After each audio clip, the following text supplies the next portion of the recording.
My belief is there's no such thing as trash, that it's just resources that are misdirected, that they've just been put in the wrong place, not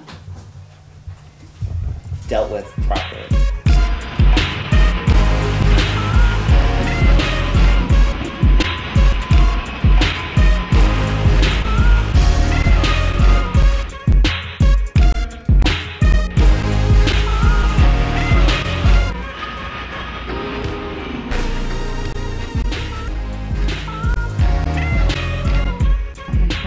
It's one of the easiest things that people can do to make an impact to the environment, of helping by recycling. It's everybody can do it. You have it at your business, you have it at your home, you have it when you go to the parks, and it's one small step, but if everybody does that, that small step makes a big impact to our overall environment and community.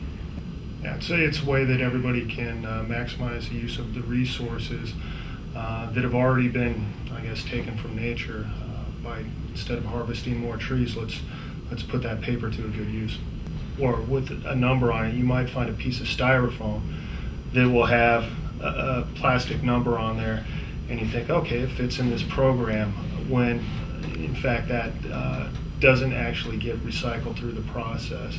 I know we have problems with people just sort of throwing away batteries, small batteries in their recycling container. They actually need to be placed in a Ziploc bag and put on top of their newspaper, and people throw that in their garbage. So there is a way to recycle, and they're not being recycled.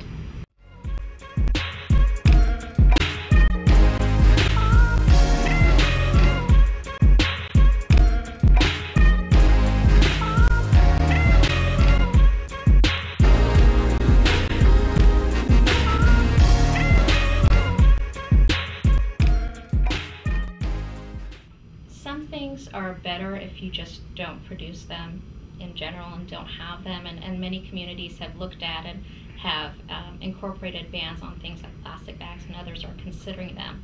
With plastic bags, they are a difficult material to recycle. While there are markets for it and they can be recycled, they have to be clean for them to be recycled, and by the time you set them out in your container on your curbside, it gets mixed with other material in a recycle truck and comes to a facility like this, it doesn't stay clean. It also can get wrapped around equipment or on the processing, and by the time for you to collect as much plastic bags as you need to have so you can send a shipment out, the capacity and storage space that you would need for that is very challenging. So many programs don't accept it at the curbside. Like I said, the best thing is not to use them at all. And if you do, most grocery stores now have programs where they take it back, and so they're already set up to handle those kinds of materials, and it's best that that's where they go. And with this specific facility, one of the challenges to trying to sort out the plastic bags would be that material would end up going in with our paper on a conveyor to get sorted out by our employees. And the problem is it has a tendency to hide within the paper, and what would happen is you would end up losing a lot of the bags in with your paper, and in the end you would wind up compromising your paper commodities that you sell to overseas markets, because they want to buy paper, they don't want to buy paper and plastic. So with the configuration of our facility, we don't have a long enough sort line to put enough people to get that thorough of a sort and get all of the plastic out of the paper. We could get some, but not all of it, and that's definitely a problem for our buyers of our paper products. But we are working hard to educate residents, businesses, and all our customers about looking for alternatives. Bring your reusable bag with you to the grocery store, keep it in the car. You know, some of them come where you can have them really small, they fit inside your purse or pocket, so when you're at the store, it's easy to take out, and a lot of stores are recognizing that and give you credits back and things like that. So it's an all-around education campaign. And something as simple as making sure that you recycle your green waste, you know, your grass clippings and branches. Not only are you preserving space at a landfill, but when that material, I think what people tend to forget is because that kind of material biodegrades or breaks down naturally, they think it's okay whether it's in their trash can or their yard trimmings cart.